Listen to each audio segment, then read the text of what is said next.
Welcome to AEF TV. I'm pleased to be joined by Carolina Barreto, OffGrid Director at Tetra Tech. That's correct. Welcome. Thank you, Abdullah. And so, have you been enjoying the conference so far? This is my fourth AEF, and I do have to say it's my favorite conference in the energy space in Africa. Okay. Tetra Tech has been sponsoring for 20 plus years AEF, so we've been here from the beginning.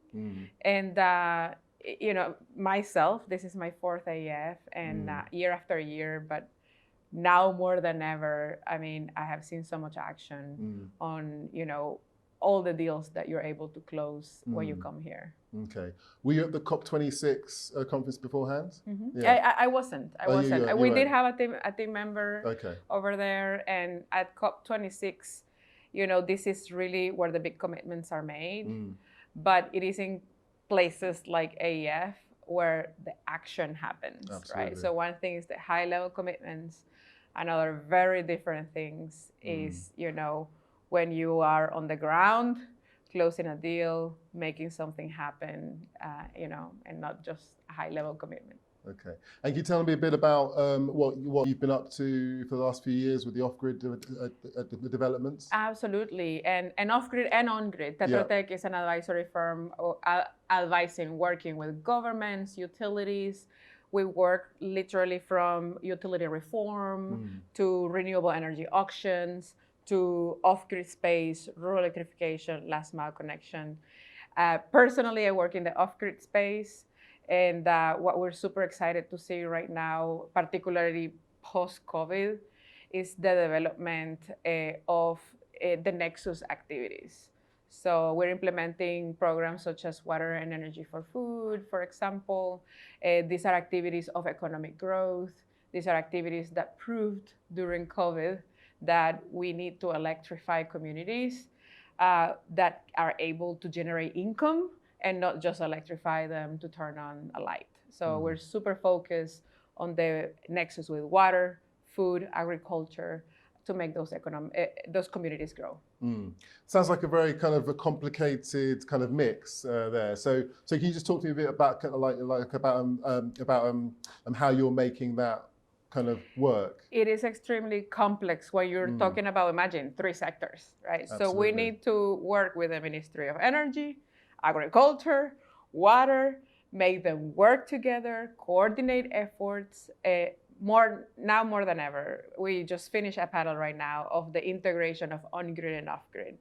And the conclusion of that panel discussed about how we need more coordination.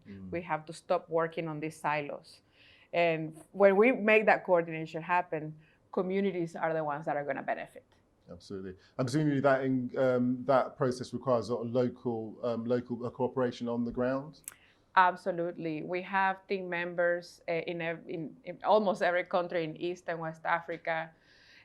We have local consultants that we have partnered for decades, again, advising ministries, private sectors, utilities, embedded at those companies, embedded at the utilities in order to help them grow.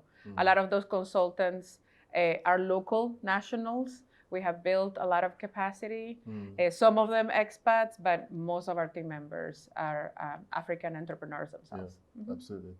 And I don't know if you want to talk about any specific case studies at all?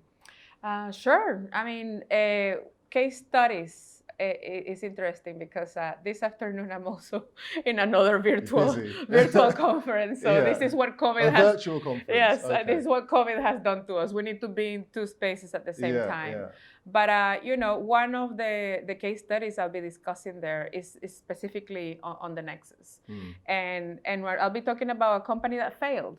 Right. You know, not everybody makes it, right? You learn from failures. But we need, right? Like Mark Barreto, one of the speakers in the previous session from Power Africa, he said, I mean, we you know, he gave an analogy of skiing. You never learn how to ski if you don't fall. You don't become a good one. So learning from those startups that didn't make it, is extremely important. Drawing the lessons, you know, and I get companies every day coming to me saying, I invented this and I'm the only one that is doing it. And my job is to break their hearts and tell them, guess what?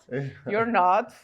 20 others are doing it. But, you know, this is your value proposition. Okay. This is where you shine, you know, and this is how you can grow. Of course, absolutely.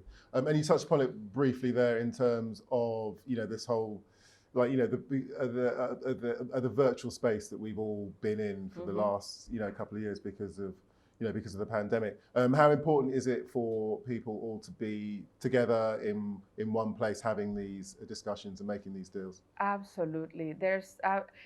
And actually, this is not, you know, an Africa-specific, you know, issue. I see worldwide. I mean, we hear banks in the U.S. telling their employees, you know, you don't do a deal in person, you know, don't come to the office, right? I mean, we see more and more, right, the need of meeting in person, making things happen.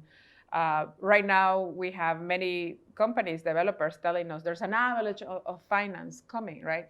During the year and a half that we were, you know, with the COVID restrictions, I mean, nothing happened, right? Very little happened. Very few deals were closed. Our teams on the ground actually were trying to help on the due diligence because there were travel restrictions. So our teams on the grounds were doing the diligence on behalf of certain investors that couldn't fly. But I mean, extremely cumbersome. So it's amazing, right? To now be in person, you know, and be able to shake hands is so much more different.